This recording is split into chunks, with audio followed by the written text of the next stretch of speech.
नमस्कार, मैं विकास कुमार आप सबका हार्दिक स्वागत करता हूं तर्क द लॉजिक में। आज हम एक ऐसे विषय पर बात करने वाले हैं जो कि सबके जीवन में कुछ ना कुछ महत्व रखता है। आज हर व्यक्ति स्वयं में परेशान है या तो आसपास से परेशान है या कहीं ना कहीं से वो दुख में और चिंता में ज़रूर रहता है। आज एक किसी व्यक्ति के पास अगर 10 रुपये है तो 10 रुपये का आनंद न लेकर 15 रुपये के बारे में सोचता है, और वही जो 5 रुपये की जो उसकी इच्छा है, जो उसकी आवश्यकता यानी उसके 10 रुपये से अधिक है, यही उसके दुख का कारण है। यानी अगर आप अपनी आवश्यकताओं के साथ जीते हैं, आपकी जो आय है, आपकी जो क्षमता है, उस आधार पर अपना जीवन यापन करते हैं और इच्छाओं को अपनी आवश्यकताओं पर हावी नहीं होने देते हैं, तो आपसे बड़ा सुखी कोई नहीं होगा। अब इसे समझने से पहले हमें ये भी समझना होगा कि इस आवश्यकता और इच्छा में फ़र्क क्या है। आखिर साधारण आय वाला व्यक्ति अगर साधारण सा घर पे बना हुआ भोजन खाना उसकी आवश्यकता हो सकती है, लेकिन रोज़मर्रा की ज़िंदगी से पिज्ज़ा बर्गर रोज़ खाना ये उसकी इच्छा हो सकती है। पहनावे के लिए साधारण कपड़े पहनना उसकी आवश्यकता हो सकती है, जिसे उसकी ज़रूरत है, लेकिन अगर महंगे महंगे कपड़े खरीदना और उस तरह का शौक़ पालना उसकी इच्छा हो सकती है। ठीक उसी तरह से अगर आप एक साधारण मोबाइल से काम चला सकते हैं, लेकिन फिर भी महंगे आईफोन की तरह मोबाइल खरीद कर रखना और लेना आपकी इच्छा हो सकती है।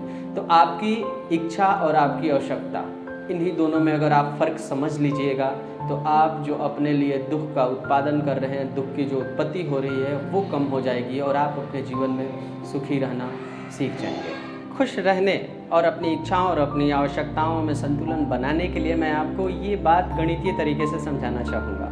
मान लीजिए पर में हमने आपको 10 रखा और आपकी इच्छाओं को हम नीचे रखते हैं। अगर आप 10 हैं और आपकी इच्छाओं की संख्या भी हम 10 रखते हैं, तो खुद सोचिए कि आपका बंटवारा उन इच्छाओं में हो रहा है तो आपको कितनी संतुष्टि और कितना सुख मिलेगा, कितनी खुशी मिलेगी, वो आपका रिजल्ट होगा।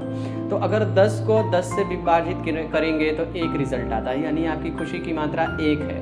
अब हम नीचे की जो इच्छाएं हैं उसको कम करते चलते हैं। अब 10 के बदले हम उसे 5 कर देते हैं। तो जब 5 से हम 10 में विभाजन करेंगे, यानी आपको हम विभाजित करेंगे 5 इच्छाओं में, तो आपका जो खुशी का रिजल्ट होगा वो 2 होगा। आप ध्यान दीजिए कि हमने इच्छाओं को कम किया, आपकी खुशी बढ़ गई। अब इच्छाओं को हम 1 कर दे रहे हैं, यानी 10 में अगर हम 1 से विभाजित करेंगे, यानी आपकी सिर्फ 1 इच्छा है, तो आपकी खुशी की मात्रा जो होगी वो 10 हो जाएगी। आप सोचिए, आप इस धीरे धीरे इस संख्या को कम करते जाइए और एक बार इतना कम कर दीजिए जो लगभग 0 के बराबर हो। तो किसी भी संख्या को अगर हम 0 से विभाजित करते हैं तो उसका रिजल्ट कितना आता है? अनंत। यानी कि आपकी खुशियाँ अनंत हो जाएंगी। कब? जब आप अपनी इच्छाओं को पूरी तरह से विनाश कर दीजिएगा, ख़त्म कर दीजिएगा, यानी इच्छाएं जब आपकी 0 हो जाएंगी। मैं ये नहीं कहता कि आप इच्छाओं को मत पालिए, आप पालिए, लेकिन वर्तमान में उन इच्छाओं को अपनी आवश्यकताओं पर हावी मत होने दीजिए। उन इच्छाओं की वजह से स्वयं में दुख का कारण मत बनने दीजिए, ताकि आपका जीवन अव्यवस्थित होता चला जाए।